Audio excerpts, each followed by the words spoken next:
Right, breaking news చూస్తున్నాం. దేశంలో corona మళ్ళీ కూరలు చేస్తోంది.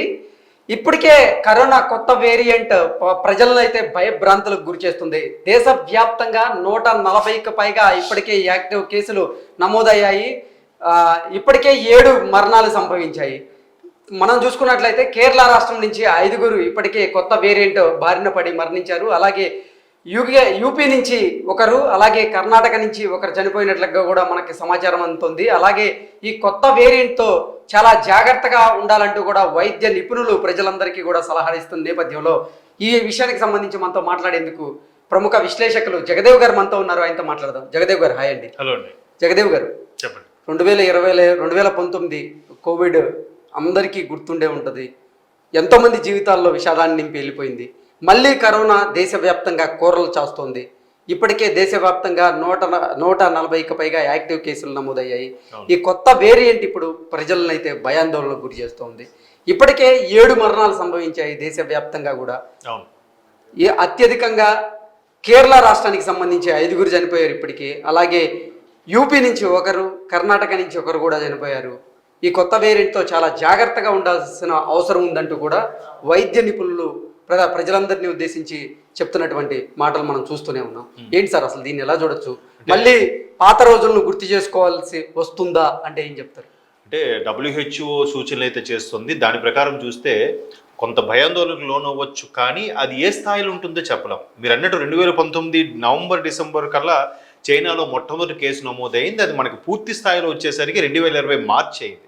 2020 మార్చి 22 నుంచి లాక్డౌన్ ప్రకటించారు. 20లో అంతగా భయభ్రాంతులను చేసి ఎక్కడికక్కడ లాక్డౌన్ చేసినప్పుడు కూడా అంతగా ఇంపాక్ట్ చూపించలేదు. బట్ ప్రజలు జాగ్రత్తలు తీసుకోవడము, ప్రభుత్వం చర్యలు తీసుకోవడము, ఓవరాల్గా అంత ఇంపాక్ట్గా లేకపోవడము, లేదా మన ఇమ్యూనిటీ స్థాయిలు బాగా ఉండడం వల్ల ఎంత ప్రభావం రాలేదు. బట్ 2021 సెకండ్ వేవ్కి వచ్చేసరికి ఏప్రిల్ మేలలో తీవ్ర స్థాయిలో సెకండ్ వేవ్ వచ్చింది. దాని ప్రకంపనలు ఏ స్థాయికి వెళ్ళిపోయాయంటే ప్రతి ఇంటి నుంచి కూడా ఎవరో ఒకరు చనిపోయే పరిస్థితి వచ్చింది. దాంట్లో కరోనా బారిన పడ్డారు. అందులో నేను కూడా ఒకటి రెండోసారి సెకండ్ వేవ్లో మాత్రం.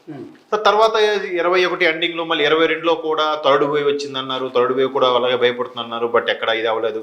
మళ్ళీ 22nd లాస్ట్లో వచ్చేసరికి 4th వేవ్ అన్నారు. అది కూడా బట్ ఇప్పుడు వచ్చే 5th wave are 6th wave అనుకోవచ్చు.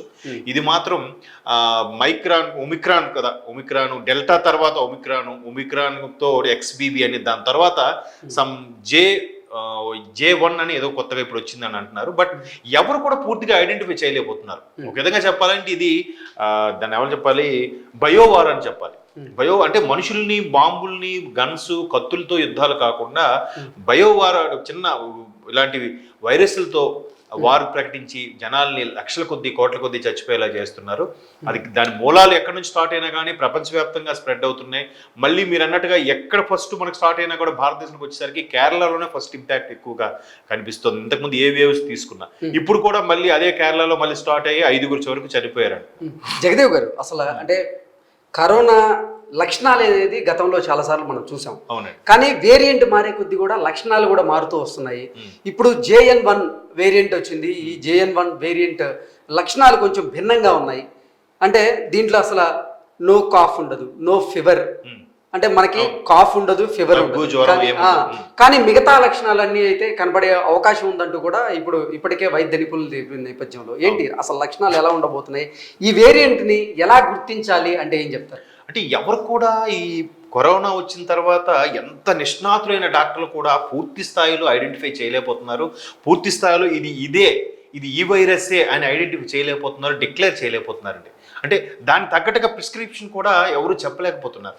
దానికి చాలా మంది మనకు వైరల్ కూడా ఎగతాలుగా ఏముంది, డోలో వేసుకుంటే సరిపోద్ది అది ఇదని, కానీ పూర్తి స్థాయిలో ప్రిస్క్రైబ్ చేయలేకపోతున్నారు డాక్టర్స్ కూడా. ఎందుకంటే ఒక్కొక్క వేరియంట్ ఒక్కొక్క రకమైన లక్షణంతో వస్తుంది. ఫస్ట్లో ఎలా వచ్చిందంటే ఆ ఫుల్ ఫీవర్ వచ్చేయడము, జాయింట్ పెయిన్స్ రావడము, వాళ్ళకి ఇంకా స్మెల్ తెలియకపోవడం, టేస్ట్ తెలియకపోవడం అట్లా ఉండేది ఒక స్టేజెస్ పెరిగే కొద్దీ. ఇప్పుడు ప్రెజెంట్ ఉన్న ఈ JN1 ఏదైతే ఉందో దీనికి ఆల్రెడీ ఎవరైతే 7గురు వరకు చనిపోయారో వాళ్ళని బట్టి, లేదంటే ఎవరైతే కొంతమంది దాన్ని బారిన పడ్డారో దాన్ని బట్టి అనలైజ్ చేస్తే తెలిసింది ఏంటంటే, మీరు అన్నట్టు దగ్గు, జ్వరం ఏం లేకపోయినా ఎక్కువగా జలుబు, అలాగే న్యూమోనియా ఇంపాక్ట్ ఎక్కువగా ఉన్న వాళ్ళకి, అట్లాగే పెయిన్స్ అంటే హెడేక్ కానీ, బాడీ పెయిన్స్ లో కూడా ఎక్కువగా ఈ మెడ కండరాలకు సంబంధించి జాయింట్ పెయిన్స్ బ్యాక్ పెయిన్ సంబంధించి పెయిన్ వస్తుందంట. అది వచ్చినప్పుడు కూడా ఎవరు సరిగ్గా పూర్తి స్థాయిలో ఐడెంటిఫై చేయలేకపోతున్నారంట. ఒకవేళ టెస్ట్ చేస్తే అప్పుడు లంగ్స్ కి ఏదో ఇంపాక్ట్ అయినట్టు తెలుస్తుంది తప్ప, లేకపోతే అది కూడా తెలియట్లేదంట. ఇప్పటికే కేంద్రం రాష్ట్రాలకి కొన్ని మార్గనిర్దేశకాలు అయితే చేస్తూ ఉంది. RT-PCR కి సంబంధించినటువంటి కిట్స్ అన్ని కూడా రెడీగా ఉంచుకోండి, అలాగే వైద్య సిబ్బందిని అందరినీ అందుబాటులో పెట్టుకోండి అంటూ కూడా కొన్ని మార్గనిర్దేశకాలు జారీ చేసింది. దీన్ని ఎలా చూడొచ్చు సార్? అంటే అదే ఫస్ట్ WHOలు అన్ని దేశాలకి అలర్ట్ చేసిన తర్వాత కేంద్రం ఏం చేస్తుందంటే అన్ని రాష్ట్రాలకి లేఖ రాయడం, అలాగే ఇది ఉంటుంది, దాన్ని ఏమంటారు, AIIMS, all India institute of medical science, వాళ్ళు మొత్తం అలర్ట్ చేసి వైద్య రంగానికి, ఆరోగ్య రంగానికి సంబంధించి వైద్య ఆరోగ్య శాఖలన్నిటికి కూడా అలర్ట్ చేసి ఎక్కడికక్కడ మీరు అన్నట్టు RT-PCR టెస్ట్, దాన్ని తెలుసుకునే టెస్ట్ ఏదైతే ఉందో కిట్లు అవి రెడీ చేయడం, లేదంటే బెర్తులు రెడీ చేసుకోండి, లేదంటే దీనికి సంబంధించిన అవసరం మెడిసిన్స్ ఏవైతే ఫర్దర్గా యూజ్ఫుల్గా అవసరం అవుతాయో అవన్నీ కూడా రెడీ చేయండి చెప్పి రాష్ట్రాలకి ఇన్ఫార్మ్ చేశారు, అలర్ట్ చేశారు. మోర్ ఓవర్ ఇండివిజువల్గా లేఖలు కూడా పంపించారట. రీసెంట్గా మన దామోదర రాజనరసింహ గారు కూడా మన వైద్య శాఖ మంత్రి కాబట్టి ఆయన కూడా భయపడాల్సింది లేదు అంటూనే భరోసా కల్పించే ప్రయత్నం చేస్తున్నారు. బట్ ప్రభుత్వం చర్యలు తీసుకున్నప్పుడు కూడా మెయిన్ మానవులు, మన మనుషులు, మనం ఏదైతే సోషల్ మింగ్లింగ్ ఉంటో వాళ్ళు మాత్రం మళ్ళీ మాస్కులు పెట్టుకొని ఎక్కువ క్రౌడీ ఉండేదానికి వెళ్ళడానికి ఇంపార్టెన్స్ చూపకుండా ఉంటేనే మంచిదని నా అభిప్రాయం. తగు జాగ్రత్తలు అయితే తీసుకోవాలి. ఎందుకంటే మంచు బాగా కురుస్తుంది, ప్రతి ఒక్కరు కూడా ఫ్లమ్ కానీ న్యూమోనియా కానీ అలాగే జలుబుకు సంబంధించిన బాధలు పడుతున్నారు. ఎవరికి వారు ఎలా ఉండదంటే ఏం కాదులే జలుబు అని అనుకోవచ్చు, బట్ దాన్ని అశ్రద్ధ చేయొద్దు. ఒకసారి రెండు రోజులు తగ్గకపోతే కనుక ఇమీడియట్గా డాక్టర్ని కన్సల్ట్ చేయడమో లేదా దానికి సంబంధించిన టెస్టులు చేయడం చేసుకుంటే మంచిది. ఓకే, ఇప్పటికే దేశవ్యాప్తంగా చాలా మంది ప్రజలు వ్యాక్సిన్లు తీసుకున్నారు. 1 డోస్ తీసుకున్నారు, 2 డోస్ తీసుకున్నారు, 3 డోసులు తీసుకున్నారు, బూస్టర్ డోసులు కూడా తీసుకున్న నేపథ్యంలో కోవాక్సిన్ తీసుకున్నారు, కోవిషీల్డ్ తీసుకున్నారు, ఫైజర్ అని ఇలా రకరకాల కరోనాకు సంబంధించినటువంటి వ్యాక్సిన్స్ తీసుకున్నారు. అయినా ఇప్పుడు మన దేశంలో 7 మరణాలు అయితే నమోదయ్యాయి. వీటిని ఎలా చూడొచ్చు? అంటే వాటి ప్రభావం అనేది మన శరీరం మీద ఉండదా అంటే ఏం చెప్తారు? అంటే ఏ వ్యాక్సిన్ అయినా, ఏ మెడిసిన్ అయినా కానీ మ్యాక్సిమం 60 to 70% ఆఫ్ పీపుల్కి పనిచేస్తుందండి.